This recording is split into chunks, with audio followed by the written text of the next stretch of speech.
આ લોકોએ વાતું કરતા હતા એટલે મેં એક પકડ્યું પહેલાં કે હાલું બધા કે કુંડની અંદર ભગવાન આવે છે, આનું જોવા દે કઈ જગ્યાએ ભગવાન છે એ. અને એક જ કાળજી કે એકવાર ભગવાનને જોવા. એમાં એકવાર બન્યું એવું કે અમે બરાબર રવેડી દરવાજા પાસે પૂગી અને અમારે સંતો ઠાઠ માઠ દિગંબરો, હું પણ ઊભો હતો. એની અંદર એકવાર એવું બન્યું, બે સંત મારી પાસે આવી અને ઊભા રહી ગયા. બરાબર, એટલે મેં આમ જોયું. હવે ત્યાં હાલવાની પગ લાંબો કરવાની જગ્યા નહીં, એવી જગ્યામાં બે સંતો આવીને પાસે ઊભા. મેં કીધું ઓહો આ બાપુ. અને એક રવેડીની અંદર એવું કે કોઈ સંતોને સતાવા બોલાવવાનું નહીં કાંઈ, એમ હવની મોજમાં.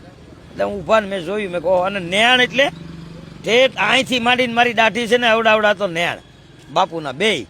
અને આ પહાડે આમ કરી ખબર પડે 500 હાથના. અને એની પાસે હું એક નાનો એવું બસલું લાગુ છે, ઓલું ગાનું બસલું કેવું હોય એવો એક સાધુ લાગુ, હું ઝીણો એવો.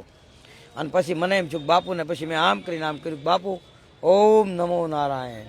પછી આમ કરીને આમ કર્યું, નેણ થઈ આમ જોયું, જોઈને તરત કીધું બચ્ચા તુમ 10 નામ કા બચ્ચા હો ને. મેં કીધું હા બાપજી.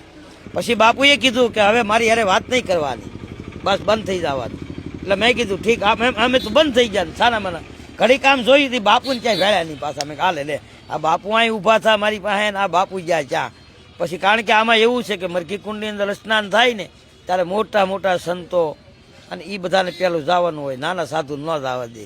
મેં કીધું આજકાલે કાં ભલે મારવું પડે ને કાં માર ખાવો પડે, આ બાપુને જોવા છે. માથું મારીને ધીમે ધીમે હવની આગળ જઈને અને મરઘી કુંડ અત્યારથી કાઢી નાખ્યું છે. ત્યારે અહીંયા પાઇપને જાળી હતી, એ જાળી પકડીને ઊભો રહ્યો. હું ઊભો રહ્યો એટલે એ બાપુ જે બેય મને મળ્યા એ અને એ અહીંયાના બીજા 3 બાપુ, એ 3 સંતોએ સીધો ધૂપકો માર્યો. હલો કે હું ભાડું એમ.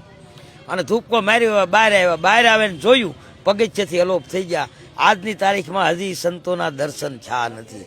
આ શિવજી પોતે જ કે એટલી કમા, એટલી ગુરુ મહારાજની દયા હતી, એટલે એટલી મુલાકાત ગિરનારની અંદર, ભવનાથ તળેટીની અંદર, મરઘી કુંડમાં આ સંતોની થઈ હતી.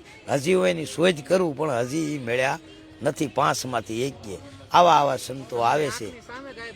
આવે આ મારી નજર સામે પગથિયેથી જ અલોક થઈ ગયા તરત. બાકી એક રવેડી સ્નાનનું નિયમ છે કે જે સાધુ નાય ને, આજે કોઈ પણ સાધુ માલપા પડે ને એ બહાર નીકળે